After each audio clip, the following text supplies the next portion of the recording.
Halo Tribuners, Anda sedang menyaksikan live update Tribun News edisi Rabu 1 Desember 2021.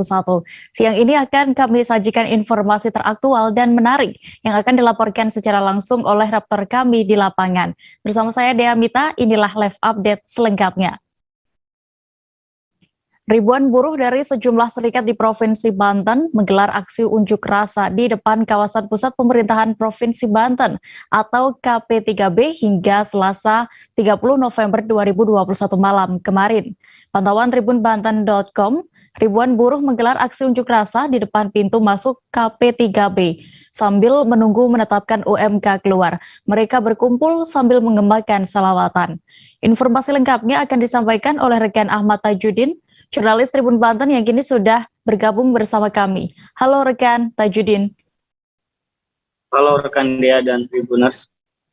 Ya, rekan Tajudin, bagaimana bisa Anda gambarkan situasi aksi demo buruh untuk kenaikan UMK di Banten malam kemarin, dan apakah hingga saat ini masih ada unjuk rasa atau bagaimana? Baik rekan Dea, perlu dijelaskan bahwa pada hari Selasa kemarin, tepatnya tanggal 30 November 2021, sejumlah buruh dari serikat berbagai daerah di 8 kabupaten kota seprovinsi Banten menggelar aksi unjuk rasa di kawasan pusat pemerintahan Provinsi Banten, di mana aksi unjuk rasa ini dilakukan dari pagi hingga malam hari.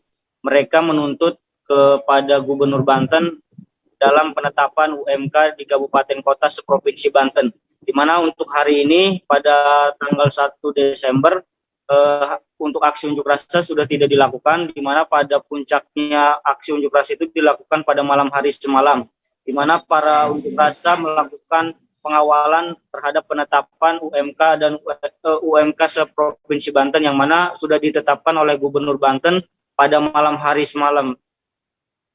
Iya, Tajudin, berarti sudah ditetapkan ya UMK ini oleh Pemprov Banten. Ini berapa besaran UMK untuk tahun 2022 ini di seluruh kabupaten kota di Banten sendiri?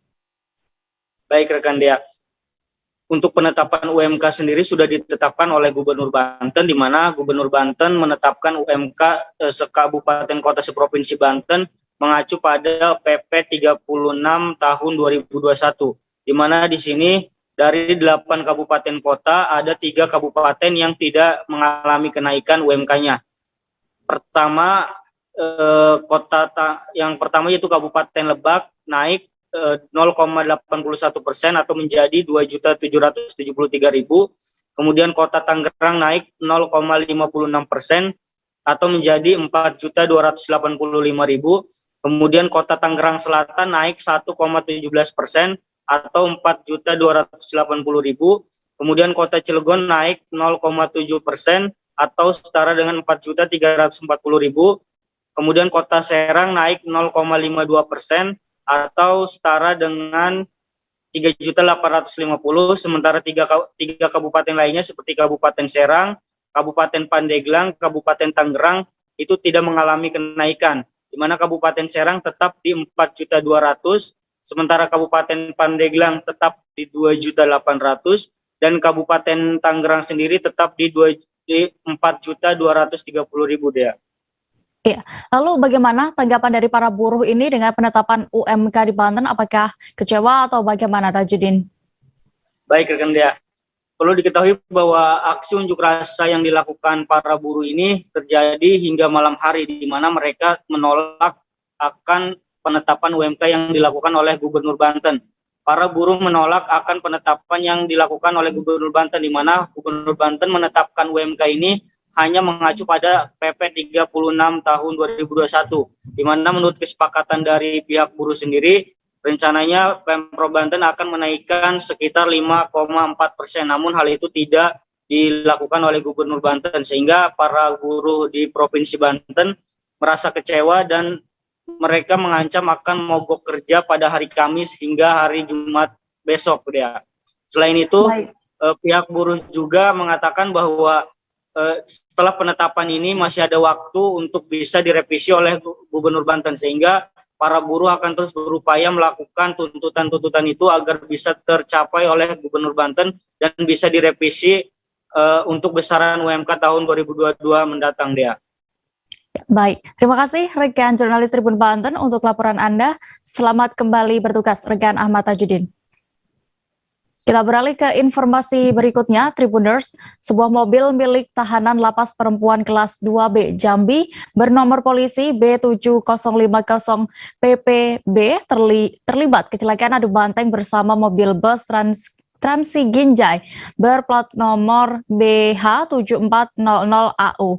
Kecelakaan itu terjadi di Kabupaten Muaro Jambi. Untuk mengetahui lebih detailnya sudah bergabung bersama kami rekan jurnalis dari Tribun Jambi, ada Hasbi Sabirin yang akan menyampaikan laporan lengkapnya. Halo rekan Hasbi. Halo, selamat siang rekan Dia. Ya, rekan Hasbi, bagaimana bisa Anda informasikan kronologis dari kecelakaan ini bisa terjadi? Ya, baik rekan Dia dan semua pemirsa Tribuners. Pada Selasa kemarin memang terjadi sebuah peristiwa kecelakaan di Jalan Lintas Timur, tepatnya di Desa Sekernan, Kecamatan Sekernan, Kabupaten Muaro Jambi. Yang mana dalam kecelakaan itu melibatkan satu unit mobil tahanan milik lapas perempuan kelas 2B Jambi dengan satu unit mobil bus Trans Ginjai. Ya, yang mana bisa saya jelaskan kronologis kejadian. Mobil Trans Ginjai ini membawa penumpang sebanyak 37 orang dari arah Kota Jambi menuju ke Seneti. Dari arah berlawanan tiba-tiba dari arah Seneti melaju kencang juga sebuah mobil tahanan lapas membawa 13 orang penumpang. Tiba-tiba di TKP mobil Trans Ginjai itu ingin mendahului mobil yang berada di depannya, ngambil jalur sebelah kanan. Ya, saat itu juga tabrakan terjadi. Ya, akibat tabrakan itu dia mobil Trans Ginjai itu terbanting ke sebelah kiri jalan, sementara mobil bus tahanan lapas perempuan itu terbalik di lokasi kejadian.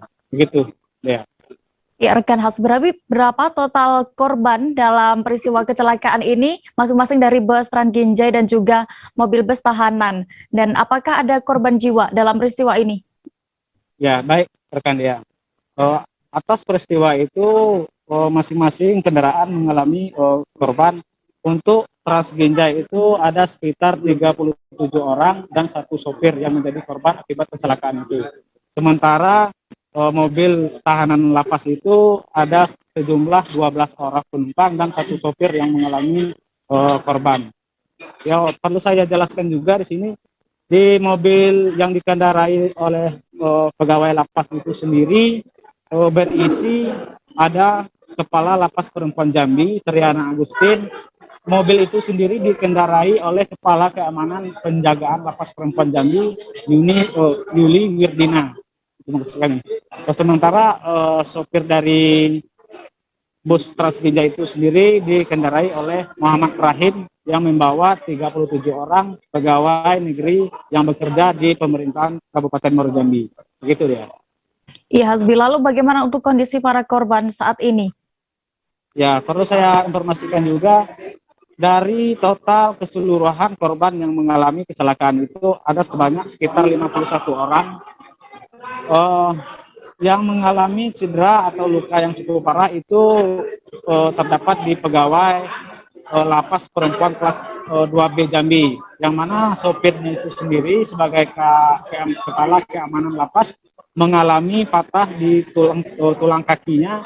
Saat ini sudah mendapat perawatan di rumah sakit yang berada di Kota Jambi. Sementara kalapasnya itu sendiri yang menumpangi mobil tahanan lapas itu mengalami patah di bagian kelingking jarinya. Nah, sementara untuk penumpang dari bus Trans Ginjai itu tidak mengalami luka-luka dan cedera yang cukup parah. Dan saat ini semua korbannya sudah berhasil dievakuasi. Informasi terakhir yang saya himpun pada hari ini, perkembangan dari kondisi korban dari pegawai lapas itu, ada yang masih pusing, ada juga yang masih beristirahat. Semua pegawai yang terlibat kecelakaan itu hingga hari ini belum masuk ke wilayah kerjanya. Begitu ya. Baik, Tribuners, rekan Hasbi tadi juga sempat melakukan wawancara bersama saksi warga sekitar TKP kecelakaan, Robi Hermawan dan juga Kapolsek Sekernan, Ibtu Wiji Eko Wahyu. Berikut kami tampilkan keterangan lengkapnya untuk Anda. Union saya belum tahu ya, jadi yang jelas mobil Transginja ini yang dari Jambi ya, jadi datang dari arah Singeti mobil apa tadi lapas perempuan tadi. Jadi mungkin kalau nengok kejadiannya memang dari depan mata tidak juga, cuma yang jelas mobil kayu ini sudah masuk ke lane dia. Mungkin mobil yang dari mobil lapas Singeti itu langsung kencang, mungkin nggak terkendali lah gimana, jadi langsung tumburan kayak gitulah. Jadi mobil lapas Singeti perempuan ini tadi terbalik langsung. Iya. Jadi mobil yang kencang itu yang mana bang? Mobil Transginja atau mobil yang lapas? Kalau dibilang kencang semuanya lumayan kencang Oh, sama-sama kencang lah ya. Kencang. Karena yang Transginja mau motong. Pas perempuan Muara Jambi dengan mobil bis Jambi. Untuk kronologis secara lengkapnya kita masih belum titik, karena pada saat kita datang ke sini tadi kondisi sudah tabrakan dan korban penumpang pun sudah dibawa ke rumah sakit Ahmad Yani maupun ke Jambi. Jadi untuk laporan lengkapnya nanti mungkin silakan nanti dari rekan-rekan wartawan koordinasi dengan Kasat Lantas. Demikian, terima kasih. Untuk korban diperkirakan berapa orang nih komandan? Korbannya belum sempat itu, karena kita dari kesini tadi tujuan kita untuk mengatur lalu lintas biar tidak terlalu macet benar. Terus korban pada saat kita sudah sampai sini langsung sudah dibawa oleh puskesmas tempat ke rumah sakit. Berapa lama kemacetan dan berapa panjang nih komandan? Kalau untuk kemacetan kita di sini udah hampir setengah jam. Nah, kemacetan mungkin sekitar 3 kilo ke arah belum 3 kilo ke arah Jambi. Kita menuju Sumatera Utara, Tribuners. Sidang perkara dugaan pengancaman dan pengerusakan atas 2 terdakwa, yakni Yudi Susanto alias Ayu dan Rudianto alias Tengkleng, berlangsung panas di Pengadilan Negeri atau PN Medan. Pantauan tribunmedan.com di lokasi puluhan kader PDI Perjuangan turut mengawal berjalannya sidang yang beragendakan nota pembelaan atau pledoi. Tidak hanya itu, puluhan aparat juga turut berjaga ketat di luar ruang sidang Cakra 7. Kabar selengkapnya akan disampaikan rekan Gita, wartawan dari Tribun Medan yang kini sudah terhubung bersama kami. Halo rekan Gita. Halo, dia di studio. Ya rekan, kita bisa Anda informasikan kepada kami bagaimana saat itu suasana sidang saat berlangsung? Baik, sidang dugaan pengancaman dan pengusahaan dua PDI Perjuangan alias Ayu dan Rudianto alias Tengkleng dengan cukup panas di Medan, karena sidang tersebut dikawal oleh puluhan kader PDI Perjuangan di Medan. Tidak hanya itu, sidang tersebut juga dikawal ketat oleh puluhan aparat keamanan. Sidang tersebut beragendakan pledoi ataupun nota pembelaan disampaikan oleh penasihat hukum kedua terdakwa maupun terdakwa sendiri, yang pada pokoknya meminta agar majelis hakim dapat membebaskan kedua dari jaksa. Iya, lalu berapa tuntutan untuk kedua terdakwa ini atas kasus yang menyeret mereka dan bagaimana bisa Anda informasikan juga sedikit terkait kronologi perkara ini? Baik, jaksa penuntut umum dari Kejaksaan Negeri Medan telah menuntut kedua terdakwa dengan denda selama 1 tahun 6 bulan penjara, di mana kedua terdakwa dikenakan pasal 170 ayat 1 KUH pidana, di mana terdakwa disebut telah melakukan pengancaman dan pengerusakan terhadap sebuah ruko yang ada di Kecamatan Medan Sunggal, Kota Medan. Sebenarnya terkait kronologi kasus ini bermula pada 7 tahun yang lalu. Ini sudah 2 kali ditangani oleh jaksa yang berbeda, namun selama 7 tahun kasus ini sempat mandek dan tidak di P2-satukan. Namun tahun ini kasus ini kembali naik di kejaksaan. Nah, terkait kronologi kasus ini sendiri, sebelumnya kelompok masyarakat yang ada di sekitaran Kelurahan Lalang, Kecamatan Medan Sunggal merasa Rasa terkait adanya proyek pembangunan ruko di Kelurahan Lalang tersebut, sehingga masyarakat merasa terganggu adanya pembangunan tersebut yang diduga tidak memiliki izin mendirikan bangunan ataupun IMB dari Pemkop, dan sehingga masyarakat mengadukan hal tersebut kepada PDI Perjuangan bersama masyarakat kemudian Perjuangan mendatangi lokasi tersebut. Dan tidak hanya itu, dinas TRTB, kecamatan, kelurahan juga ikut turut melihat kondisi lapangan tersebut, hingga pada saat itu disebutkan di persidangan terjadinya penggusuran, namun masih belum ditemukan fakta yang sebenarnya penggusuran tersebut dilakukan oleh dinas TRTB atau kedua terdakwa tersebut. Namun berdasarkan saksi yang telah terjadi di persidangan menyebutkan bahwa dua terdakwa tidak ada melakukan pengerusakan, sementara yang melakukan pengerusakan adalah dinas TRTB Kota Medan, karena bangunan tersebut juga tidak ini yang. Lalu apakah masih akan ada sidang lanjutan ya rekan kita? Baik, berdasarkan hasil rapat sidang sebelumnya, beragendakan ke depan yang akan digelar pekan depan. Sebelumnya juga dalam sidang sebelumnya terdapat dua anggota DPRD yang turut hadir dalam sidang hari ini. Mereka meminta agar majelis hakim dapat membuatkan kedua kalinya dan akan menyurati para petinggi partai PDIP pusat untuk menjadikan kasus ini menjadi perhatian khusus. Ya, baik, Tribuners, berikut akan kami tampilkan keterangan dari dua terdakwa dan juga penasihat hukum mereka dan juga mantan Komandan Satgas PDIP Sumatera Utara selengkapnya. Kita betul-betul tidak bersalah dan kita ngumpul dengan kawan-kawan yang demikian banyak ini bukan mau ribut di pengadilan ini. Mau cari keadilan. Kami hanya mencari keadilan yang sesungguhnya, Pak. Nah, kalau kami memang betul-betul salah, buktikanlah kami di mana salahnya. Tunjukkanlah bukti-bukti dan fakta-fakta kami bersalah. Jangan asal mungkin ada faktor lain di persidangan ini, tapi saya tidak bisa menyatakan kenapa saya hari ini tidak berada di lokasi, bisa jadi terdakwa, bisa diadili dengan hukuman 1,5 tahun. Bagi saya itu sangat-sangat berat. Bagi saya itu sangat-sangat miris. Di dalam nota pembelaan kita, Bang, Di nota pembelaan itu dinyatakan bahwa terdakwa si Tekleng dan si Ayu pada saat itu si Tekleng tidak melakukan pengerusakan, kemudian si Ayu tidak di TKP. Bagaimana dasarnya jaksa menuntut bahwa si Ayu melakukan pengancaman dan si Tekleng melakukan pengerusakan? Oleh karena itu kami mohon kepada hakim agar mereka berdua dilepaskan demi keadilan berdasarkan ketuhanan Yang Maha Esa.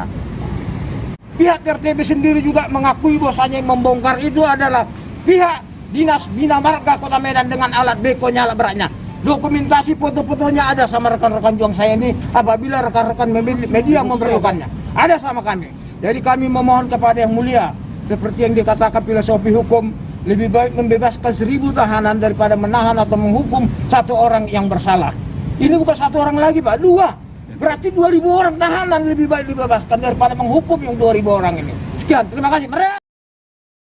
Sejumlah penjual makanan di Boulevard Tuminting, Manado, Provinsi Sulawesi Utara terpaksa menutup usahanya dikarenakan ancaman gelombang tinggi pada Selasa 30 November 2021 kemarin. Lokasi jualan tersebut diketahui memang mudah diserang ombak tinggi karena berada tepat di tepi pantai. Selengkapnya akan disampaikan rekan Arthur Rombus, jurnalis Tribun Manado yang kini sudah terhubung bersama kami. Halo rekan Arthur. Ya, selamat siang Dea dan Tribuners. Ya, rekan Arthur, bisa Anda gambarkan bagaimana berdasarkan pantauan Anda di lokasi saat itu? Ya, Dea dan Tribuners, sepanjang Selasa kemarin memang daerah Manado dan seluruh daerah di Sulawesi Utara dilanda cuaca ekstrim. Jadi terjadi hujan yang lebat disertai angin yang cukup kencang. Jadi salah satu akibatnya adalah gelombang laut yang cukup tinggi dan bergeloranya lautan dengan ombak yang besar. dan ini menyebabkan tempat usaha kuliner yang berada di sepanjang Boulevard Tuminting memilih tutup karena tempat usaha ini berada tepat di pesisir lautan. Jadi para penjual takut lokasi usahanya terkena dampak dari hempasan ombak yang begitu besar pada cuaca ekstrim kemarin. Dan amatan Tribun Manado.co.id ada sekitar ratusan tempat usaha yang tutup, dan umumnya para penjual makanan mengungsikan barang-barang di usahanya, di tempat usahanya di sejumlah lokasi yang aman. Demikian dia. Ya, lalu bagaimana dengan kerugian pedagang karena tidak jualan seharian karena cuaca ekstrim itu? Ya, dari pedagang Tribun Manado.co.id sempat melakukan wawancara dengan sejumlah pedagang, dan mereka mengaku sangat rugi karena keuntungan per hari dalam usaha kuliner di situ mencapai jutaan rupiah. Jadi mereka dirugikan dengan tidak memperoleh penghasilan dalam sehari yang bisa mencapai jutaan rupiah. Dan ada juga sejumlah pedagang yang kiosnya mengalami rusak ringan karena dihempas ombak besar dalam peristiwa kemarin itu. Jadi seperti itu, Mbak Dea. Baik, terima kasih rekan Arthur Rompes untuk laporan Anda langsung dari Manado. Selamat bertugas kembali. Kita menuju ke Jawa Tengah.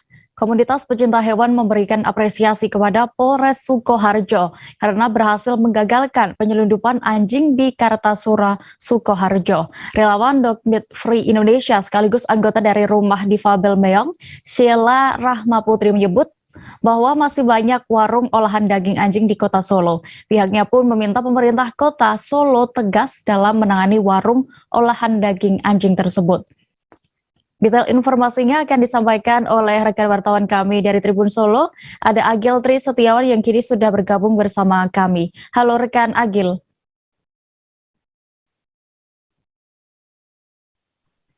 Ya, dia. Halo, Bang. Ya, rekan Agil, berdasarkan informasi yang sudah Anda dapatkan, mengapa Pemkot Solo ini kembali didesak untuk berani menindak perdagangan hewan, khususnya di Kota Solo? Ya, dari komunitas pencinta hewan sendiri, Meat Lovers Free Indonesia yang berada di Solo Raya, kembali menyerukan untuk pelarangan konsumsi daging anjing, yang mana bahwasanya di Kabupaten Sidoarjo sendiri pada bulan April lalu dari Satpol PP Kabupaten Sidoarjo telah menggencarkan untuk membatasi atau tutup warung-warung olahan daging anjing. Ini kembali mencuat seiring dengan adanya kasus yang kasus yang dilakukan oleh Polres Sukoharjo, yang mana dari Polres Sukoharjo sendiri berhasil menggagalkan penyelundupan 53 ekor anjing yang ada di Kartosuro, Kabupaten Sukoharjo, dengan mengamankan 1 orang tersangka warga Sragen. Dengan langkah yang dilakukan oleh Polres Sukoharjo tersebut membuat pencinta hewan ini kembali mengkampanyekan larangan untuk mengonsumsi daging anjing. Dari data yang mereka dapat, ada sekitar 85 warung olahan daging anjing yang tersebar di Solo Raya, dan paling banyak ada di Kota Solo, sehingga mereka juga meminta Pemkot Solo untuk tegas dan berani dalam melakukan pelarangan konsumsi hewan anjing tersebut, karena dinilai anjing sendiri bukan merupakan hewan untuk konsumsi. Ya, rekan Agil, selain juga dari komunitas pecinta hewan ini ya, yang ingin meminta Pemkot Solo untuk menindak para penjual olahan daging anjing ini, dari PKS juga mendukung larangan konsumsi anjing di Kota Solo. Bisa Anda jelaskan? Ya, dari Pemkot sendiri saat ini belum memiliki regulasi untuk melarang konsumsi hewan anjing ini, namun dari fraksi PKS Kota Solo bahwasanya mereka mendukung adanya larangan konsumsi daging anjing, sehingga mereka beranggapan jika aturan tersebut tidak harus berupa peraturan daerah atau perda, namun bisa juga berupa surat atau SK dari Wali Kota Solo. Dari PKS sendiri juga mendorong agar Pemkot Solo juga berani menindak tegas atau berani melakukan langkah-langkah untuk pencegahan konsumsi daging anjing. Ya, baik. Terima kasih rekan Agil, dan berikut Tribuners akan kami tampilkan hasil wawancara rekan jurnalis kami bersama Sheila Rahmaputri selaku salah satu relawan Dog Meat Free Indonesia dan juga Kapolres Sukoharjo AKBP Wahyu Nugroho Setiawan. Selengkapnya. Pemberian apresiasi kepada Bapak di sini Polres Sukoharjo hal ini bisa mencontohi ya, memberi contoh kepada wilayah-wilayah lain untuk bertindak tegas terhadap perdagangan anjing-anjing, terutama dari wilayah luar Jawa Tengah, Jawa Barat. Itu wilayah yang terdeteksi dengan rabies paling parah misalnya. Maka kami di sini pemberian terima kasih sekali kepada Polres Sukoharjo untuk penangkapan 53 ekor anjing dalam sebuah truk, dan satu anjing didapatin sudah mati dikarenakan dalam perjalanan dia alami dehidrasi, lalu belum juga dia sebelumnya kena sakit, maka dia stres, kemudian trip meninggal satu ekor, dan ada 52 ekor sudah diselamatkan dan dibawa ke Jakarta, Bogor. Pak, ini kelompok dari mana, Pak? Kami kelompok dari Rudi Meong, Pulau Jateng, serta pergerakan Prosteril. Dan tanggapannya dan ya, ini tadi kita menyambut kedatangan 4 tamu dari komunitas cat lovers ya. Tentunya kami mengucapkan terima kasih atas dukungannya teman-teman dari komunitas ini yang telah memberikan apresiasi dan dukungan kepada kita terhadap penegakan hukum yang kita lakukan kemarin terhadap perdagangan anjing ya, yang untuk tujuan konsumsi. Ini kita mengucapkan terima kasih atas dukungannya, dan kita tentunya ke depan akan bekerja sama, tidak berhenti di sini. Untuk langkah-langkahnya tidak hanya selesai di penegakan hukum ini, tentunya kita akan bekerja sama nanti dengan dinas terkait untuk melakukan edukasi, sosialisasi, karena memang konsumsi daging anjing ini di tempat kita masih ya banyak ditemukan, dan itu nanti kita edukasi bahwasanya memang anjing itu bukan untuk bahan pangan, bukan untuk makan, tapi anjing adalah hewan peliharaan. Itu. Dan terkait dengan warung-warung yang masih ada nanti. Ya itu tadi, nanti untuk warung-warung ini kita lebih pendekatan secara humanis, artinya kita edukasi ya, karena tentunya kalau penegakan hukum dari sudut yang pedagang besarnya gitu, bisa kita lakukan penegakan hukum, tapi untuk warung-warung yang di end usernya itu nanti bisa kita lakukan sosialisasi, edukasi biar mereka tidak melakukan kegiatan itu. Kami jeda sejenak Tribuners dan akan kembali dengan informasi pilihan lainnya. Tetaplah di Live Update. Oke, apa kabar Bang Arifki di sini untuk strateginya? Kalau saya sendiri di Jumip 37 ini yang semalam baru mulai, apa yang dirasakan Kopernita? Sebenarnya aku nggak ngerasa itu penangkapan atau penggerebegan atau apapun itu, karena gitu posisinya kriteria. Jadi kita mengenal disebut dengan stroke yang tidak berdarah dengan stroke yang berdarah. Stroke yang tidak berdarah itu biasanya ditandai dengan adanya penyumbatan. Kalau itu penyumbatan di sini mungkin pikirnya tidak ke situ kali ya, tapi kalau di Korea atau di Kamboja itu ada beberapa paper yang saya itu mas ya, dulunya tukang koran. Oh gitu ya, tukang koran ya, saya baca itu tuh kan, pernah baca kan ya. Jadi kalau saya jadi pangdam itu udah bersyukur banget si anak ini dijadikan sebagai tersangka begitu ya. Kalau ini kita bicara yang di luar kasus Sebongombo ya, dengan nama hujan shower, di mana terdapat batas jelas antara daerah hujan dan tidak hujan yang biasanya terjadi pada fase awal mature stage atau tahap bahaya itu Kang. Jadi mulai artinya terjadinya perlembekan. Nah itu untuk penetrasi akan sulit begitu ya. Dok, saya ini memang tidak mudah, bukan urusan tanah diambil. Kalau misalnya Amerika Serikat sekarang, Rasulullah mengatakan dalam sebuah hadis bahwa berpuasa di 6 hari Syawal itu. Oke, apa kabar Bang Arif di sini untuk strateginya? Kalau saya sendiri di Jumip 37 ini yang semalam baru mulai, Apa yang saya dirasakan udah Kak Fernita? Sebenarnya aku nggak ngerasa itu penangkapan atau penggerebegan atau apapun itu, karena gini loh, posisinya aku Kriteria. Jadi kita mengenal disebut dengan stroke yang tidak berdarah dengan stroke yang berdarah. Stroke yang tidak berdarah itu biasanya ditandai dengan adanya penyumbatan. Kalau itu terjadi di sini mungkin pikirnya tidak ke situ kali ya, tapi kalau di Korea atau di Kamboja itu ada beberapa paper yang Saya itu mas, ya dulunya tukang koran. Oh gitu ya. Tukang koran. Ya, saya baca itu Pak. Tuh kan, pernah baca kan? Ya.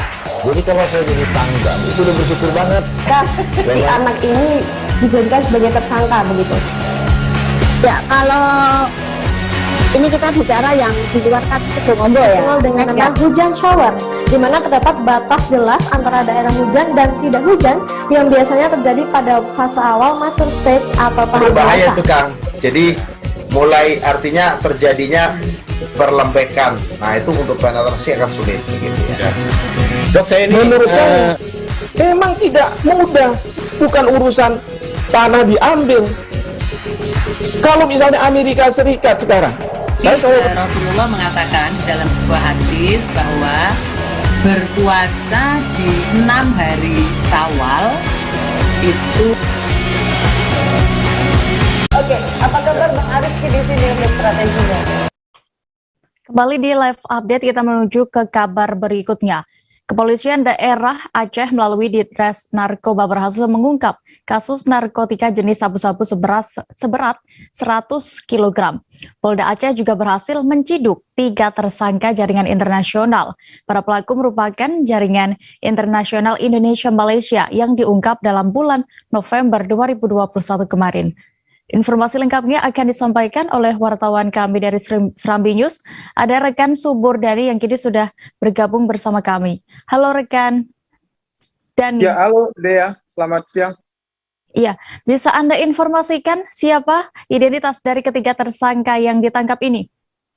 Ya, Dea, Polda Aceh kemarin ya, tepatnya Selasa 30 November, di penghujung bulan November melakukan pengungkapan kasus di mana kasus ini sudah lama diintai oleh tim Ditres Narkoba Polda Aceh, dan dalam pertengahan November kemarin tim berhasil mengintai salah satu jaringan internasional kasus narkoba yang selama ini terjadi di Aceh. Dan dalam pengungkapan tersebut polisi berhasil menangkap 3 tersangka yang mana ketiga-tiganya merupakan masyarakat Aceh dari 2 kabupaten kota di Aceh. Ketiga tersangka yaitu D, MB, dan H. Dan saat ini ketiga tersangka sudah ditahan, Dea. Iya, rekan ini tadi juga sempat ya saya singgung bahwa mereka ini merupakan kurir ataupun penyeludup sabu-sabu jaringan internasional. Bisa Anda informasikan lebih detailnya? Ya, Dea, sebagaimana disampaikan oleh Kapolda Aceh Irjen Pol Ahmad Haidar dalam konferensi pers pengungkapan kasus kemarin, ketiga tersangka ini setelah diperiksa benar sebagai jaringan internasional yang melibatkan 2 negara, Malaysia dan Indonesia. Sebagaimana juga kita ketahui, Dea, bahwa Aceh memang salah satu pintu masuk narkoba ke Indonesia saat ini. Dan polisi hingga saat ini terus melakukan berbagai antisipasi untuk menghalau barang haram atau narkoba itu masuk ke Aceh. Dan narkoba yang dibawa ini, informasi yang kita himpun dari kepolisian merupakan jaringan internasional dengan produsen itu di kawasan Thailand dan sekitarnya, Dea. Iya, lalu apa penekanan dari Kapolda Aceh terkait pengungkapan ini? Ya, Kapolda Aceh dan beserta jajarannya, Dea, tentunya sangat berterima kasih kepada semua tim yang telah bekerja keras mengungkapkan kasus ini, bukan hanya kepada pihak kepolisian, juga kepada instansi lainnya seperti Bea Cukai, dan Kapolda memastikan Polda Aceh akan terus menghalau ataupun mengantisipasi mengintai kasus-kasus narkoba yang ada di Aceh. Kapolda juga mengungkapkan dengan tertangkapnya 3 tersangka kemarin, setidaknya masyarakat Aceh yang terselamatkan dalam kasus narkoba ini mencapai 500.000 generasi, Dea. Baik, terima kasih rekan jurnalis Serambi News, rekan Suburdani untuk informasi Anda langsung dari Aceh. Selamat bertugas kembali. Kita beralih ke Provinsi Papua, Tribuners. Menjelang Hari Raya Natal dan Tahun Baru 2022, personel gabungan TNI Polri melaksanakan apel siaga di Kabupaten Mimika. Pihak keamanan akan terus menjaga situasi Kamtibmas menjelang Hari Raya Natal dan Tahun Baru yang akan datang. Detail informasinya akan disampaikan oleh rekan Marcelinus Labulela, jurnalis Tribun Papua yang kini sudah bergabung bersama kami. Halo rekan Marcel. Halo, baik Dea. Selamat siang. Iya, selamat siang rekan Marcel. Bisa Anda jelaskan berapa untuk jumlah yang mengikuti apel gabungan ini? Baik rekan Dea, untuk jumlah yang mengikuti apel pada kemarin siang atau menjelang sore itu sekitar 530 personil Dea. Di mana 108 personil dikerahkan, 185 personil itu dikerahkan di siang hari, dan di malam hari tadi malam itu sebanyak 345 personil ya.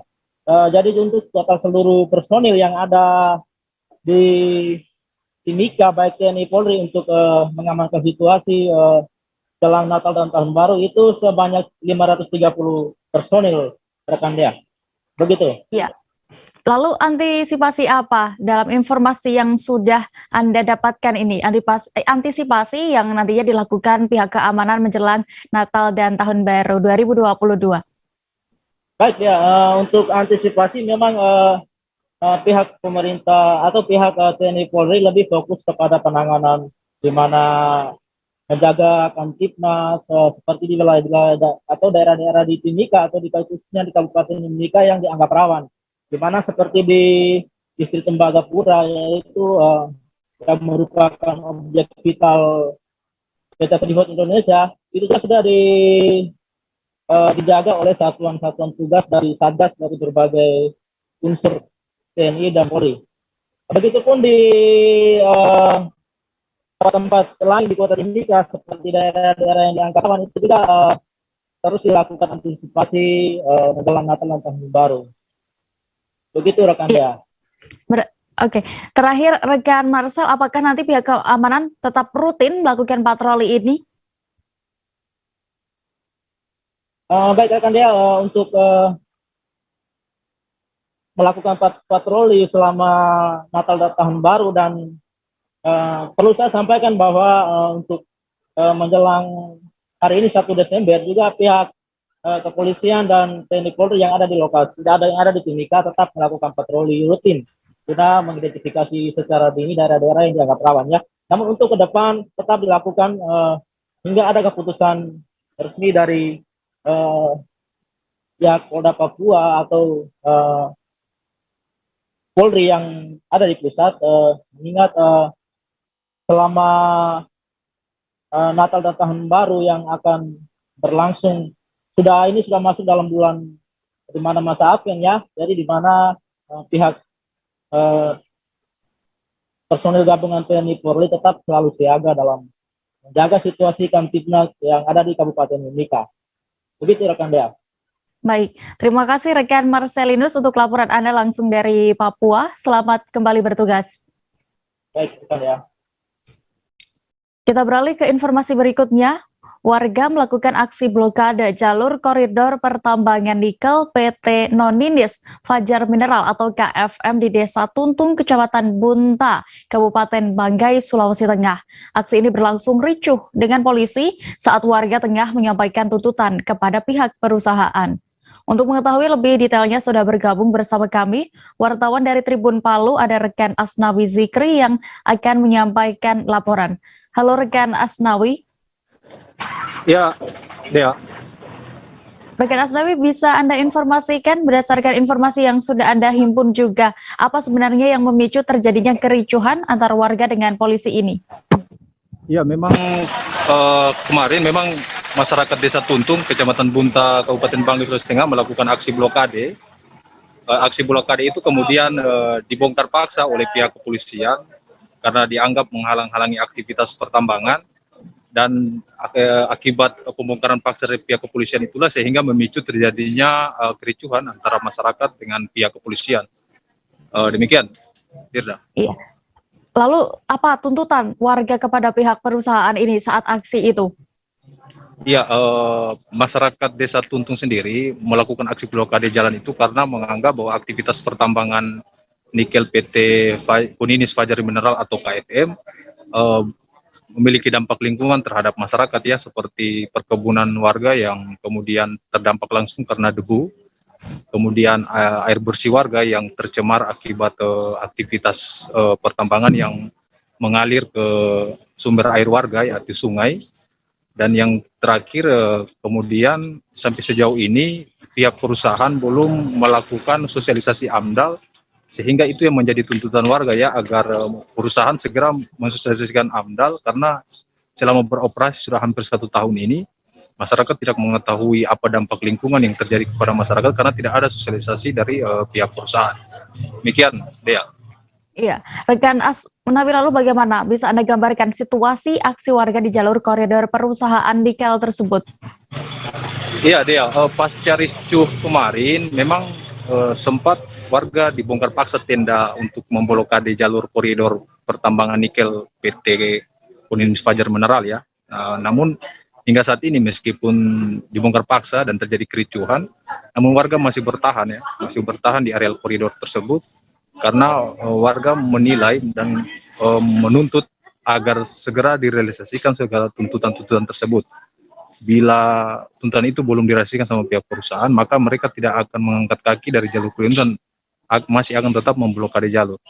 Akibat dari pemblokade jalan tersebut, aktivitas perusahaan hingga saat ini masih terhenti sementara. Demikian, Dea. Baik, terima kasih rekan jurnalis Tribun Palu, Asnawi Zikri, untuk laporan Anda langsung dari Banggai, Sulawesi Tengah. Selamat kembali bertugas. Proses pembangunan restorasi Sungai Sekanak Lambidaro, ruas segmen Rumah Susun, mulai dari Jerambah Karang, Rumah Susun tampak berjalan lancar. Mega proyek senilai 250 miliar rupiah ini ditargetkan selesai akhir tahun ini. Proyek yang dimulai dari tanggal untuk kabar selengkapnya akan disampaikan rekan Sri Hidayatun, jurnalis dari Tribun Sumsel yang kini sudah terhubung bersama kami. Halo, rekan Sri. Halo, Dea. Ya, bagaimana untuk keadaan progres restorasi Sungai Sekanak Lambidaro ini? Iya, Dea, bisa kami laporkan untuk progres restorasi Sungai Sekanak Lambidaro ruas Rumah Susun yang dimulai dari Rumah Susun sampai Jerambah Karang ini sudah hampir 92% telah proses pengerjaannya, dan sisa tinggal 8% lagi, tinggal dalam langkah percepatan untuk penyelesaiannya, Dea. Iya, lalu ini tadi juga sempat, ya, saya singgung bahwa ditargetkan akan selesai akhir tahun ini. Tepatnya apakah sudah ada di bulan apa? Karena ini juga sudah Desember, ya. Iya, berdasarkan hasil wawancara juga bersama asisten 2 kemarin, program restorasi Sungai Sekanak ruas Rusun ini ditargetkan akan selesai akhir tahun ini, Dea. Karena pihak pemerintah Kota Palembang juga optimis karena melihat progresnya sudah sangat cepat, dan nantinya di awal tahun nanti program ini akan segera langsung di-launching juga untuk ruas Sekanak Lambidaro ini. Nah, untuk pembangunan ruas rusun ini menelan biaya 48 miliar dengan panjang 800 meter dari sisi kanan dan sisi kiri. Nah, setelah ini akan juga dilanjutkan lagi ruas PIM menuju radial sepanjang 1,5 kilometer dengan biaya 98 miliar, Dea. Ya, rekan Sri, tadi Anda sebutkan bahwa akan di-launching awal tahun ini. Dan nanti setelah di-launching ini apa saja berarti yang bisa dimanfaatkan dari pembangunan ini? Iya, sesuai dengan tujuan utamanya, restorasi Sungai Sekanak Lambidaro ini adalah untuk mengembalikan lagi fungsi sungai dan juga sebagai pengendalian banjir.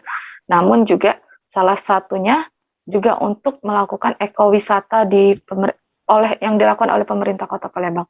Nah, di ruas rusun ini menjadi salah satu ikonnya nanti.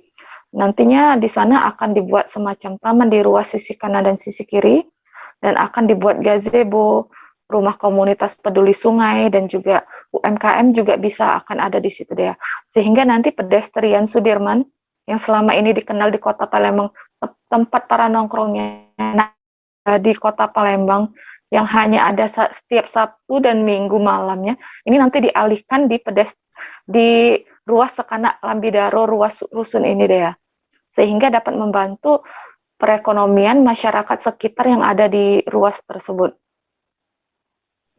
Baik, Tribuners, berikut akan kami tampilkan hasil wawancara rekan jurnalis kami bersama Ansori selaku Asisten 2 Bidang Pembangunan Setda Pemkot Palembang selengkapnya.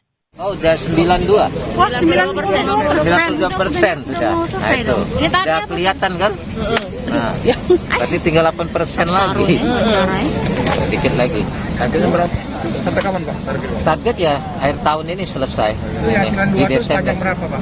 92 sepanjang di 400 ya kemarin, Pak ya. Jadi kiri kanan kita 800 itu. Dengan anggaran, Pak? Kemarin ada anggaran kemarin Pak inilah yang hafal Pak Mariadi anggarannya. Ini karena balai nih. Anggaran berapa lagi? 42 M. 42 miliar. Sekarang yang belum terselesaikan itu apa, Pak? Pekerjaannya? Ini aja nih, tinggal beberapa landscape-nya aja, tinggal pohon sama ini jalan pedestrian lah. Januari bisa beroperasi berarti ya, Pak? Insya Allah kita launching bersama Pak Wali untuk Sekana Lambidaro ini di awal Januari ya. Jadi total panjangnya berapa, Pak? 800. Dari kawasan ini doang ya? Ya, dari Jeram Bakarang sampai ke Jembatan Pin. Ya 800 ke kanan kiri ya. Kanan kiri ya. Pak, yang sepanjang jalan ini bakal jadi pedestrian itu ya, Pak? Iya, pedestrian. Iya, betul. Oh, di sini bukan di seberang, Pak? Kiri kanan semua. Ini kan lokasi Sekana Lambidaro. Jadi kanan kiri semua jadi ini untuk pedestrian itu. Jadi pedestrian Sudirman ya. Kapan mulai? Dialihkan ke sini. Kapan mulainya, Pak? Ya setelah ini selesai. Januari targetnya? Target setelah mungkin kan ini ada masih pandemi, kita masih menyesuaikan juga itu. Ya. Jadi secepatnya Pak Wali akan ini. Jadi ada lagi kegiatan-kegiatan masyarakat.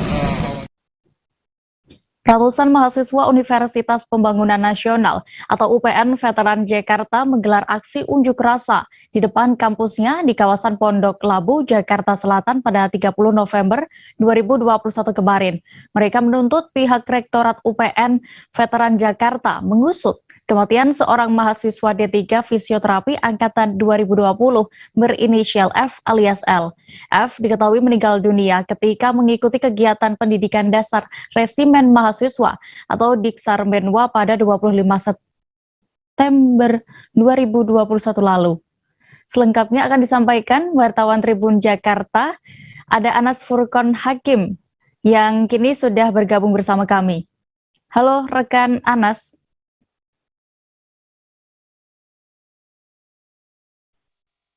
Iya dia. Ya, rekan Anas, bisa Anda informasikan apa alasannya Aliansi Mahasiswa UPN ini menuntut membubarkan Menwa dalam aksi demonstrasi tersebut? Ya, baik, terdapat sejumlah alasan dari Aliansi Mahasiswa Universitas Pembangunan Nasional Jakarta yang menuntut pembubaran Resimen Mahasiswa. Salah satunya adalah tidak ada nilai-nilai atau sudah tidak relevan nilai-nilai reformasi yang diperjuangkan oleh mahasiswa. Kemudian banyak kasus meninggalnya peserta Diksar saat mengikuti kegiatan Menwa. Salah satunya yang terjadi pada 25 September lalu ketika seorang mahasiswi berinisial F alias L tewas saat mengikuti Diksar di kawasan Sentul, Bogor, Jawa Barat, gitu deh. Ya, bisa Anda informasikan untuk kronologi dari meninggalnya Fauziah Nabila ini ya, saat mengikuti Diksar tersebut, dan bagaimana tanggapan dari Rektorat UPN terkait tuntutan pembubaran Menwa? Berdasarkan keterangan dari Ketua BEM UPN Jakarta, Ramang Faturrahman, Fauzia Nabila atau biasa dipanggil Lala ini meninggal dunia pada 25 September 2021. Sebelumnya ketika mengikuti kegiatan long march dengan jarak antara 10 hingga 15 km, Fauzia dikatakan oleh Rama sempat mengalami kelelahan. Namun yang disayangkan oleh pihak BEM, Menwa menanggapi kelelahan tersebut mengira bahwa Fauzia mengalami kesurupan. Itulah yang disayangkan pihak BEM hingga menyebabkan telatnya penanganan medis terhadap Fauzia hingga akhirnya meninggal dunia sebelum sampai di rumah sakit gitu ya. Ya, rekan Anas, lalu apakah Anda juga mendapatkan informasi saat kegiatan itu dilakukan? Apakah Menwa sudah mengantongi izin? Ya, dari pihak Rektorat menyatakan bahwa mereka tidak memberikan izin terhadap kegiatan tersebut. Izin terakhir yang diberikan adalah kegiatan Diksar pada 2 pekan atau 3 pekan sebelum kejadian tersebut. Jadi bisa dipastikan bahwa kegiatan Menwa atau Diksar Menwa tersebut yang menewaskan seorang mahasiswi tidak berizin, begitu deh. Baik, terima kasih rekan Anas, wartawan Tribun Jakarta untuk laporan Anda. Selamat kembali bertugas. Tribuners, kami jeda lagi sejenak, tetaplah di live update. Oke, apa kabar Bang Arief di sini untuk strateginya? Kalau saya sendiri di Jumip 37 ini yang semalam baru mulai, saya udah sebenarnya aku nggak ngerasa itu penangkapan atau penggerbegan atau apapun itu, karena gini loh, posisinya aku kriteria. Jadi kita mengenal disebut dengan stroke yang tidak berdarah dengan stroke yang berdarah. Stroke yang tidak berdarah itu biasanya ditandai dengan adanya penyumbatan. Kalau itu terjadi di sini mungkin pikirnya tidak ke situ kali ya, tapi kalau di Korea atau di Kamboja itu ada beberapa paper yang saya itu mas, ya dulunya tukang koran. Oh gitu ya, Tukang koran. Ya, saya baca itu Pak. Tuh kan, pernah baca kan? Ya. Jadi kalau saya jadi tanggal itu udah bersyukur banget. Si anak ini dijadikan sebagai tersangka begitu. Ya, kalau ini kita bicara yang di luar kasus Sibolga ya. Dikenal dengan nama hujan shower, di mana terdapat batas jelas antara daerah hujan dan tidak hujan yang biasanya terjadi pada fase awal mature stage atau tahap Berbahaya dewasa. itu Kang. Jadi mulai artinya terjadinya perlembekan. Nah itu untuk penetrasi akan sulit gitu ya. Dok, saya ini menurut saya memang tidak mudah, bukan urusan tanah diambil. Kalau misalnya Amerika Serikat sekarang, Rasulullah mengatakan dalam sebuah hadis bahwa berpuasa di 6 hari Syawal itu. Oke, apa kabar Bang Arief di sini untuk strateginya? Kalau saya sendiri di Jumip 37 ini yang semalam baru mulai, saya udah sebenarnya aku nggak ngerasa itu penangkapan atau penggerbegan atau apapun itu, karena gini loh, posisinya aku kriteria. Jadi kita mengenal disebut dengan stroke yang tidak berdarah dengan stroke yang berdarah. Stroke yang tidak berdarah itu biasanya ditandai dengan adanya penyumbatan. Kalau itu terjadi di sini mungkin pikirnya tidak ke situ kali ya, tapi kalau di Korea atau di Kamboja itu ada beberapa paper yang saya itu mas, ya dulunya tukang koran. Oh gitu ya, Tukang koran. Ya, saya baca itu Pak. Tuh kan, pernah baca kan? Ya. Jadi kalau saya jadi tanggal itu udah bersyukur banget. Si anak ini dijadikan sebagai tersangka begitu. Ya, kalau ini kita bicara yang di luar kasus Sibolga ya. Dikenal dengan nama hujan shower, di mana terdapat batas jelas antara daerah hujan dan tidak hujan yang biasanya terjadi pada fase awal mature stage atau tahap Berbahaya dewasa. itu Kang. Jadi mulai artinya terjadinya perlembekan. Nah itu untuk penetrasi akan sulit gitu ya. Dok, saya ini menurut saya memang tidak mudah, bukan urusan tanah diambil. Kalau misalnya Amerika Serikat sekarang, Rasulullah mengatakan dalam sebuah hadis bahwa berpuasa di 6 hari Syawal itu. Oke, Oke, apa kabar Bang Ariski di sini untuk strateginya? Kalau saya sendiri di Jumip 37 ini yang semalam baru mulai, saya udah Sebenarnya aku nggak ngerasain penangkapan atau penggerebegan atau apapun itu. Karena gini loh, posisinya aku kriteria.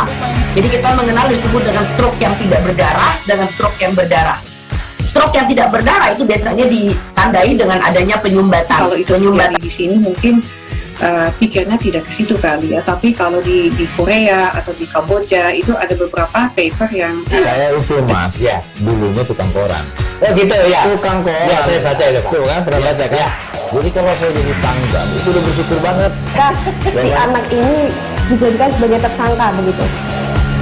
Ya, kalau ini kita bicara yang di luar kasus Sidoarjo ya. Dikenal dengan nama hujan shower, di mana terdapat batas jelas antara daerah hujan dan tidak hujan yang biasanya terjadi pada fase awal mature stage atau tahap Berbahaya dewasa. itu Kang. Jadi mulai artinya terjadinya perlembekan. Nah itu untuk penetrasi akan sulit gitu ya. Dok, saya ini menurut saya memang tidak mudah, bukan urusan tanah diambil. Kalau misalnya Amerika Serikat sekarang, Rasulullah mengatakan dalam sebuah hadis bahwa berpuasa di 6 hari Syawal itu. Oke, apa kabar Bang Ariski di sini untuk strateginya? Kalau saya sendiri di Jumip 37 ini yang semalam baru mulai, saya udah Sebenarnya aku nggak ngerasain penangkapan atau penggerebegan atau apapun itu. Karena gini loh, posisinya aku kriteria. Jadi kita mengenal disebut dengan stroke yang tidak berdarah dengan stroke yang berdarah. Stroke yang tidak berdarah itu biasanya ditandai dengan adanya penyumbatan. kalau itu terjadi di sini mungkin pikirnya tidak ke situ kali ya, tapi kalau di Korea atau di Kamboja itu ada beberapa paper yang Saya itu mas, ya dulunya tukang koran. Oh gitu ya, Tukang koran. ya saya baca ya Pak. Tuh kan pernah baca kan? Ya. Jadi kalau saya jadi pangdam itu udah bersyukur banget. Si anak ini dijadikan sebagai tersangka begitu. Ya, kalau ini kita bicara yang di luar kasus Sidoarjo ya. Dikenal dengan nama hujan shower, di mana terdapat batas jelas antara daerah hujan dan tidak hujan yang biasanya terjadi pada fase awal mature stage atau tahap Berbahaya dewasa. itu Kang. Jadi mulai artinya terjadinya perlembekan. Nah itu untuk penetrasi akan sulit gitu ya. Dok, saya ini menurut saya memang tidak mudah, bukan urusan tanah diambil. Kalau misalnya Amerika Serikat sekarang, Rasulullah mengatakan dalam sebuah hadis bahwa berpuasa di 6 hari Syawal itu. Oke, apa kabar Bang Ariski di sini untuk strateginya? Kalau saya sendiri di Jumip 37 ini yang semalam baru mulai, saya udah Sebenarnya aku nggak ngerasain penangkapan atau penggerebegan atau apapun itu. Karena gini loh, posisinya aku kriteria. Jadi kita mengenal disebut dengan stroke yang tidak berdarah dengan stroke yang berdarah. Stroke yang tidak berdarah itu biasanya ditandai dengan adanya penyumbatan. kalau itu terjadi di sini mungkin pikirnya tidak ke situ kali ya, tapi kalau di Korea atau di Kamboja itu ada beberapa paper yang Saya itu mas, ya dulunya tukang koran. Oh gitu ya, Tukang koran. ya saya baca ya Pak. Tuh kan pernah baca kan? Ya. Jadi kalau saya jadi pangdam itu udah bersyukur banget. Si anak ini dijadikan sebagai tersangka begitu. Ya, kalau ini kita bicara yang di luar kasus Sidoarjo ya. Dikenal dengan nama hujan shower, di mana terdapat batas jelas antara daerah hujan dan tidak hujan yang biasanya terjadi pada fase awal mature stage atau tahap Berbahaya dewasa. itu Kang. Jadi mulai artinya terjadinya perlembekan. Nah itu untuk penetrasi akan sulit gitu ya. Dok, saya ini menurut saya memang tidak mudah, bukan urusan tanah diambil. Kalau misalnya Amerika Serikat sekarang, Rasulullah mengatakan dalam sebuah hadis bahwa berpuasa di 6 hari Syawal itu. Terima kasih Anda masih menyaksikan live update Tribun News. Kita menuju ke informasi berikutnya dari Provinsi Riau. Wali Kota Pekanbaru, Firdaus, meninjau langsung proses swab test terhadap kontak erat di SMP IT Abdurrab Islamic School atau AIS. Ia ingin memastikan kondisi penanganan COVID-19 di Sekolah Islam Terpadu Jalan Bakti, Kota Pekanbaru tersebut. Apalagi ratusan orang kontak erat terhadap pasien positif COVID-19 menjalani isolasi di 2 gedung asrama sekolah. Informasi lengkapnya akan disampaikan oleh rekan Fernando Sikumbang, jurnalis Tribun Pekanbaru yang kini sudah bergabung bersama kami. Halo rekan Fernando.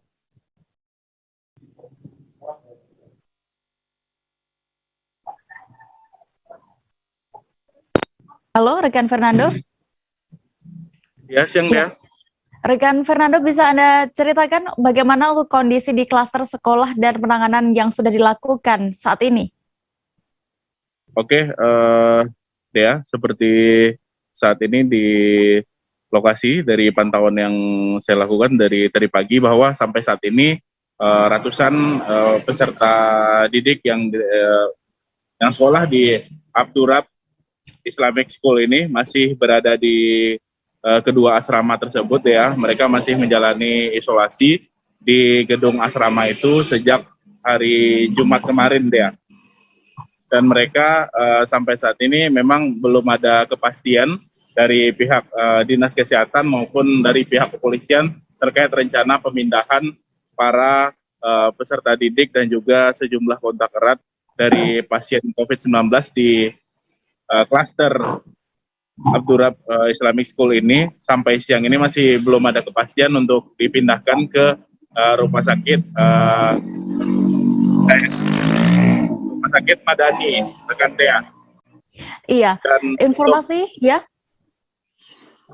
Oke, rekan Dea. Iya. Ya, dan informasi yang baik, silahkan rekan Fernando.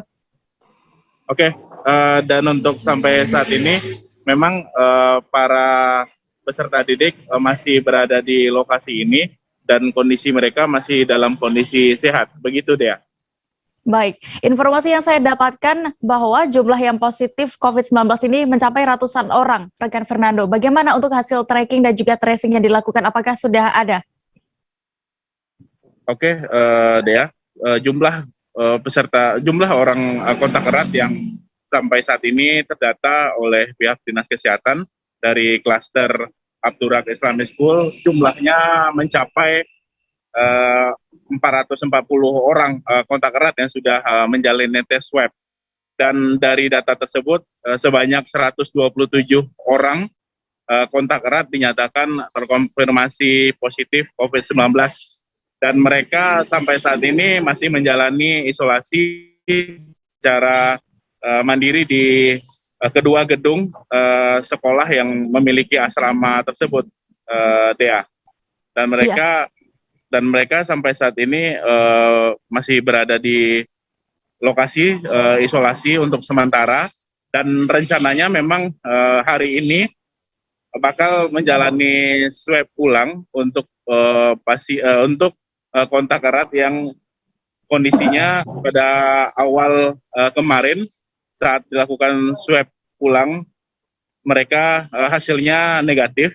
Bila nanti mereka hasilnya positif, maka bakal melanjutkan isolasi di gedung asrama sekolah tersebut. Bila hasilnya negatif, mereka baru diperbolehkan pulang. Jumlahnya sekitar 200 orang lebih yang bakal menjalani swab ulang tersebut ya. Iya, lalu informasinya juga ada siswa ataupun yang kontak erat ini menjalani perawatan di RSD Madani. Bagaimana untuk kebenaran itu, rekan Fernando?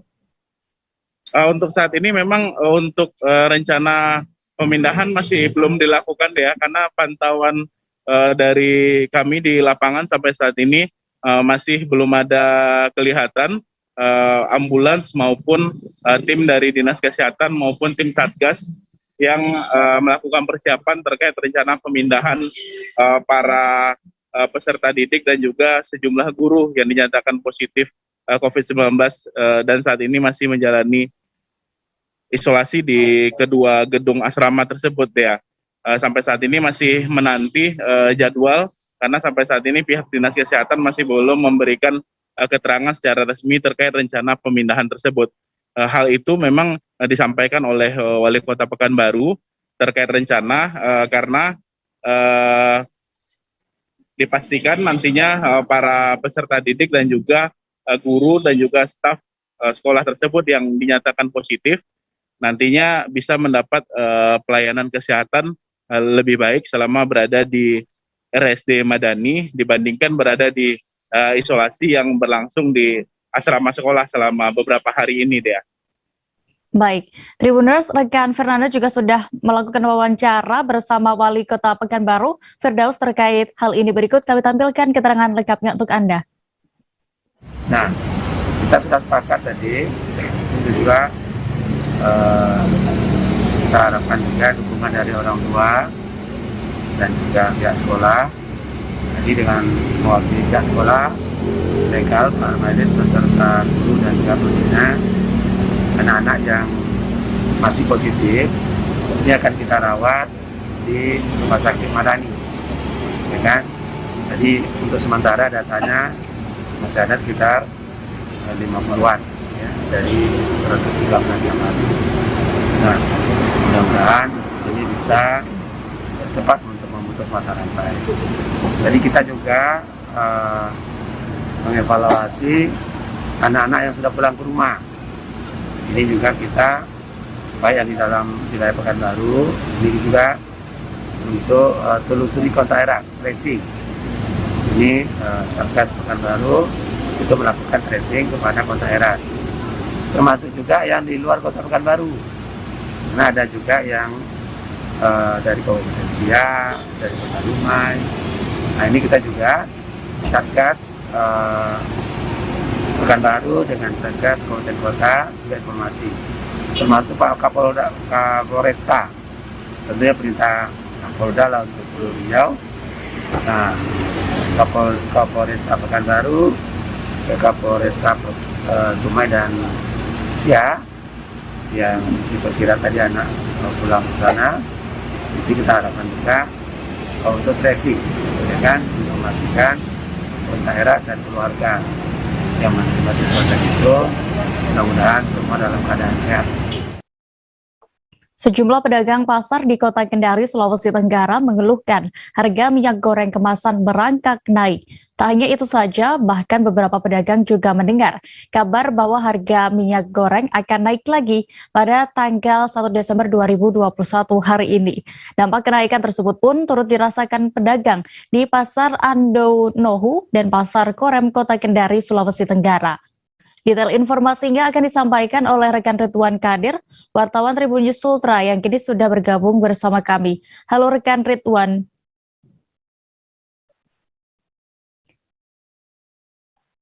Halo rekan Ridwan. Ya, rekan dia. Ya, sejak kapan bisa Anda informasikan kenaikan harga minyak goreng kemasan di Kota Kendari ini?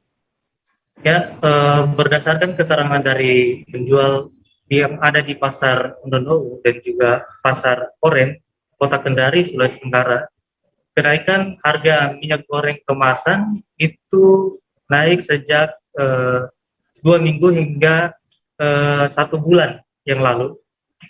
Kemudian untuk harga untuk minyak goreng curah itu sejak setahun yang lalu itu tidak lagi ada stok, sehingga mereka tidak lagi menjual minyak goreng curah. Untuk harganya sendiri, untuk minyak goreng kemasan, untuk 1 liternya itu dari harga 18.000 naik menjadi 22.000. Sementara untuk ukuran 2 liter itu dari harga 38 naik menjadi 42.000. Kembali ke rekan dia.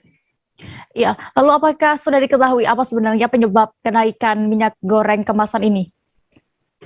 Ya, berdasarkan keterangan dari penjual yang ada di Pasar Ndo dan juga Pasar Korem, mereka tidak mengetahui secara pasti apa penyebab kenaikan harga minyak goreng kemasan tersebut. Namun, berdasarkan keterangan dari mereka, harga minyak goreng sudah naik dari grosir di mana mereka membeli. Kemudian, stok yang ada di grosir juga tersebut itu sudah naik, sehingga mereka pun ikut menaikkan harga di pasar. Kembali ke rekan dia. Iya, rekan Ridwan, Anda sudah sempat juga ya mendatangi dan berbincang dengan para pedagang di pasar. Ini bagaimana keluhan para pedagang itu? Ya, keluhan pedagang yang ada di pasar, kedua pasar di Kota Kendari tersebut, itu mereka mengeluhkan sejak naiknya harga minyak goreng kemasan, itu para pembeli mulai sepi, dan juga mereka susah atau sulit untuk membeli stok minyak goreng kemasan yang ada di Kota Kendari, sehingga terkadang mereka juga kekurangan stok, bahkan ada yang tidak menjual minyak goreng kemasan karena harganya yang cukup mahal. Kembali ke rekan dia. Baik, terima kasih rekan wartawan Tribun News Ultra, Ridwan Kadir untuk laporan Anda dari Kendari. Selamat bertugas kembali. Kita beralih ke informasi berikutnya. Rapat paripurna DPRD Kabupaten Mamasa, Sulawesi Barat yang berlangsung pada Selasa 30 November 2021 kemarin diwarnai keributan. Keributan bermula saat salah seorang ASN diketahui bernama Ernesto Randan melabrak meja pimpinan DPRD Mamasa. Untuk mengetahui bagaimana peristiwa tersebut, sudah bergabung bersama kami rekan jurnalis dari Tribun Sulbar, ada rekan Samuel Masakareng yang akan menyampaikan laporan lengkapnya. Halo rekan Samuel. Iya, halo rekan Firda. Iya, bisa Anda informasikan bagaimana kronologi kericuhan tersebut terjadi? Iya, rekan Firda dan Tribuners dapat saya jelaskan bahwa memang rapat paripurna dengan agenda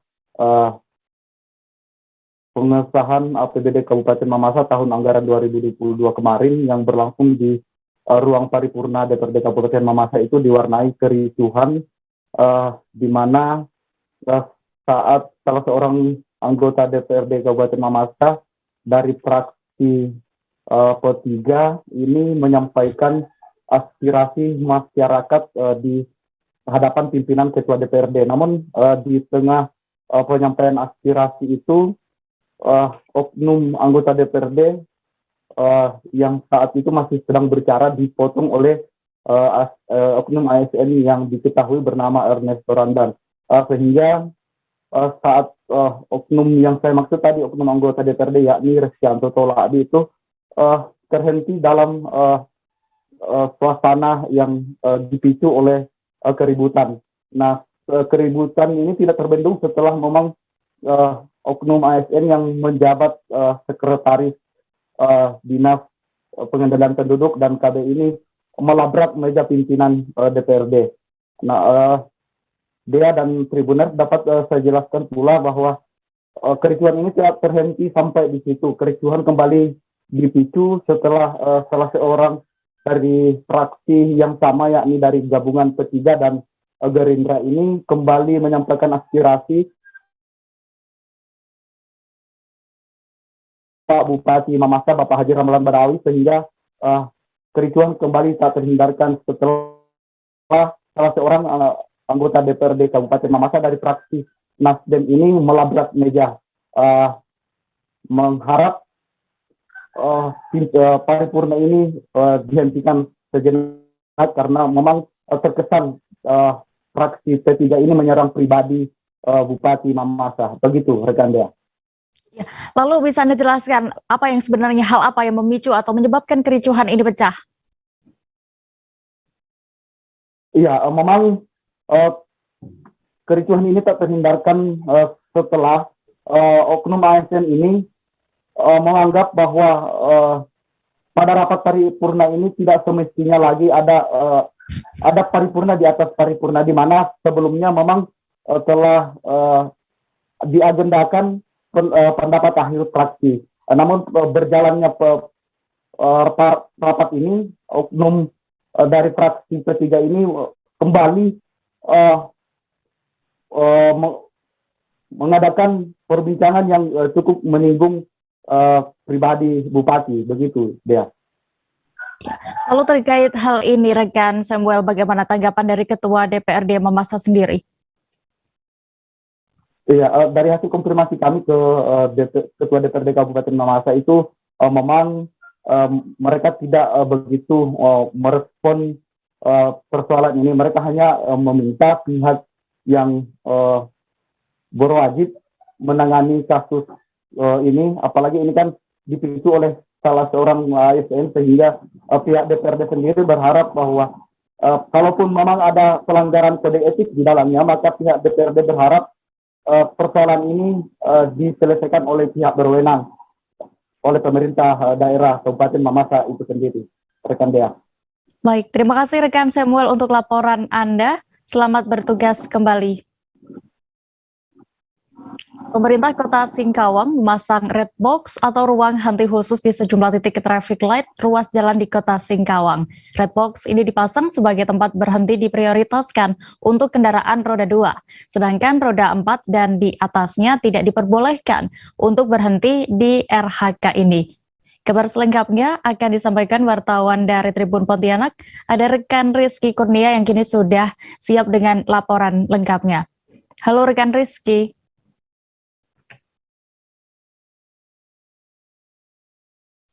Ya, halo dia. Ya, rekan Rizky, bisa Anda jelaskan lebih dalam tentang RHK ini? Ya, jadi untuk dia dan juga Tribuners, memang belum lama ini pemerintah Kota Singkawang melalui Dinas Perhubungan Kota Singkawang itu memasang RHK di sejumlah titik, ya ini di persimpangan Jalan Diponegoro dan Jalan Firdaus, kemudian di Jalan Diponegoro dengan Jalan Gunung Merapi atau di dekat Hotel Mahkota di Kota Singkawang. Nah, memang dari setiap persimpangan di ruas jalan di dekat lampu traffic light atau lampu merah itu memang dipasang ruang henti khusus atau RHK ataupun red box untuk pengendara roda 2 berhenti. Jadi ketika nanti sedang menunggu lampu merah ataupun mengantri lampu merah, jadi pengendara roda 2 ini memiliki ruang khusus untuk mengantri begitu. Sedangkan untuk mobil itu nanti berada di belakang kendaraan roda 2. Nah, berdasarkan informasi yang kami dapatkan dari Dinas Perhubungan, memang dibangunnya ataupun dipasangnya RHK ini sebagai supaya untuk menertibkan arus lalu lintas yang memang saat ini diperkirakan ataupun dari pantauan mereka sudah semakin ramai begitu dia. Iya. Lalu apakah ada sanksi bagi pelanggar peraturan ini? Ya, karena masih baru ya, karena baru dipasang juga, jadi untuk saat ini belum ada sanksi yang diberikan kepada para pelanggar ataupun para pemilik kendaraan roda 4 ataupun di atasnya yang mengantri ataupun berhenti di atas red box ini, karena memang masih dalam tahap sosialisasi untuk beberapa pekan ke depan. Namun nantinya setelah selesai sosialisasi dan diperkirakan sudah dapat dilakukan atau pemberian sanksi, nanti akan diberikan sanksi tilang khususnya dari pihak Satlantas Polres Singkawang yang nanti berpatroli ataupun berjaga di sekitar traffic light begitu. Ya, terakhir Rizky, apakah dari pemerintah akan menambah nantinya jumlah RHK ini? Ya kami juga sudah mengonfirmasi hal tersebut. Ya memang rencana ke depan memang akan dipasang RHK di seluruh traffic light di Kota Singkawang, ada beberapa belas begitu ya. Namun untuk saat ini baru 2 saja di sekitar Jalan Diponegoro, persimpangan Diponegoro. Nah, untuk kedepannya mungkin akan mereka anggarkan kembali, karena untuk tahun ini anggaran untuk pemasangan RHK ini memang dari Dinas Perhubungan sangat terbatas, begitu ya. Baik, Tribuners, terkait hal ini rekan Rizky juga sudah mewawancarai Kepala Bidang Lalu Lintas Haryadi. Berikut keterangan lengkapnya kami tampilkan untuk Anda. Bersama dengan Kemenhub melaksanakan pemasangan red box ataupun RHK di Kota Singkawang. Di Singkawang ini ada 2 titik yang sudah kita laksanakan di persimpangan Jalan Diponegoro dan simpang Jalan Firdaus. Bang, untuk bagi pelanggar memang ada sanksi atau gimana sih Bang itu Bang? Untuk sementara kita sosialisasi terkait adanya RHK ini, karena banyak pengendara yang masih belum paham ataupun masih bingung terkait pemberhentian di red box ini. Untuk kendaraan roda 4 harus di luar itu. Untuk komposisinya memang seperti itu, karena kita ketahui untuk pengendara kendaraan roda 2 ini kecepatannya kan cukup tinggi. Nah, jadi memang mereka harus di depan, kemudian disusul untuk yang roda 4-nya di belakang. Jadi kan baru 2 titik nih Bang ya, nanti kedepannya ada rencana penambahan atau gimana Bang? Rencananya kita semuanya akan kita pasang di persimpangan traffic light di Kota Singkawang, cuma karena kendala masih anggaran masih bertahap. Sementara yang sudah berlaku di simpang dan simpang depan Hotel Mahkota. Minta sedikit himbauan Bang untuk pengendara Bang. Jadi kita dari Dinas Perhubungan menghimbau untuk mentaati lampu dan marka yang sudah kita pasang, karena kita untuk mengutamakan keselamatan di jalan raya. Oke. Federasi Serikat Pekerja Metal Indonesia atau FSPMI Provinsi Lampung menuntut Pemprov Lampung merevisi angka upah minimum provinsi atau UMP tahun 2022. Puluhan anggota FSPMI menyampaikan tuntutan itu dalam unjuk rasa di depan kantor Gubernur Lampung. Dalam aspirasinya, FSPMI meminta Pemprov merevisi angka UMP dengan menaikkan hingga 7-10%. Selengkapnya akan disampaikan rekan Bayu Saputra, jurnalis Tribun Lampung yang kini sudah bergabung bersama kami. Halo rekan Bayu.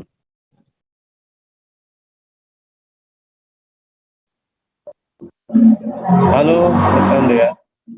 Ya, rekan Bayu, bisa Anda sampaikan berapa angka UMP 2022 ini yang sebelumnya sudah ditetapkan Pemprov Lampung sebenarnya, dan juga berapa persen kenaikannya dari UMP tahun sebelumnya? Oke, terima kasih rekan Dea. Bahwasannya UMP Provinsi Lampung tahun 2022 sebesar 2.440.486 atau mengalami kenaikan 0,35% dari tahun sebelumnya Rp2.432.001 atau naik 8.484. Begitu rekan Dea. Ya, lalu terkait tuntutan FSPMI Lampung ini yang meminta kenaikan dirubah menjadi 7-10% ini, apa alasan yang mendasari pihak FSPMI sendiri? Dari pihak serikat buruh menyatakan bahwasannya saat ini kebutuhan kehidupan itu sangat mahal, sehingga mereka meminta supaya dinaikkan UMK atau UMP di Provinsi Lampung. Begitu rekan Dea. Iya, rekan Bayu, terkait tuntutan dari FSPM ini ya, apakah sudah ada tanggapan dari pihak Pemprov Lampung sendiri? Ya, melalui asisten pemerintah dan Kesra, Bapak Kodratul Ivan, menyampaikan bahwasannya terkait tuntutan tersebut pihaknya akan melakukan kajian-kajian dan tidak semata-mata kebijakan yang sudah ditetapkan itu dicabut ataupun dihentikan. Begitu rekan Dea. Baik, Tribuners, terkait hal ini, rekan Bayu sudah mewawancarai pihak dari Pemprov Lampung dan juga Ketua Aksi FSPMI Lampung. Atau berikut kami tampilkan selengkapnya. Yang pertama tentu kita akan merujuk ke kebijakan pemerintah pusat berkaitan dengan konsekuensi dari hasil uji dari di Mahkamah Konstitusi, ya kan? Nah, ini tidak serta-merta, artinya apa yang sudah dibuat peraturan pemerintah ini batal. Ini kan memerlukan waktu untuk dilakukan perbaikan. Berkaitan dengan penetapan upah minimum provinsi maupun kabupaten kota, ini kan sudah ditetapkan. Namun demikian kita akan koordinasikan lebih lanjut, akan kita komunikasikan baik dengan Kementerian Tenaga Kerja maupun dengan pihak para pengusaha terkait dengan keputusan yang baru ini. Ya kan? Saya kira itu. Ya, sebenarnya kita di sini menyampaikan tuntutan atau petisi ada 4 ya. Pada pokoknya itu ada 4. 1, sudah berkenan tanggal 25 November kemarin sudah jelas ya, keluar putusan MK yang menyatakan artinya sebuah tindakan terkait kebijakan yang bersifat strategis dan berdampak luas itu ditangguhkan. Nah, masuk pada pokok ditangguhkan ini upah minimum yang jelas. Upah itu kan menurut PP 36 tahun 2021 pasal 4, upah minimum ini merupakan kebijakan strategis nasional. Dalam hal itulah kita minta diberlakukan putusan MK ini supaya kebijakan UU 11 tahun 2020 Cipta Kerja beserta turunan PP 36 2001 ini untuk ditangguhkan, tidak berlakukan. Artinya cara penghitungan upah minimum ini kembali ke Undang-Undang 13 2003 dan PP 78 tahun 2015. Nah, itu yang pertama. Yang kedua, karena kemarin pada penetapannya UMP ini sudah menggunakan PP 36, jelas dong kami minta dicabut, gunakan kembali yang lama, ya kan? Maka kami minta kepada Pak Gubernur untuk mencabut SK UMP 2022 itu segera dilakukan, karena sudah ditangguhkan oleh putusan MK tersebut. Nah, kemudian kalau setelah dicabut pasti ada revisi. Nah, revisi inilah kita minta dihitung ulang berdasarkan Undang-Undang 13 2003 Ketenagakerjaan dan turunannya ya PP 78 tahun 2015 tentang pengupahan. Oleh karena itu kita minta revisi dengan kenaikan khususnya UMP itu sebesar 5%. Informasi tadi sekaligus menutup perjumpaan kita dalam live update siang ini. Tribuners, lantaran masih di tengah pandemi, kami kembali mengingatkan untuk selalu menerapkan protokol kesehatan dimanapun Anda berada. Dan jangan lupa juga untuk saksikan live update selanjutnya pukul 4 sore di seluruh kanal YouTube Tribun Network. Saya Dea Mita beserta kru yang bertugas pamit. Terima kasih dan sampai jumpa. Jangan lupa like, subscribe, dan share ya!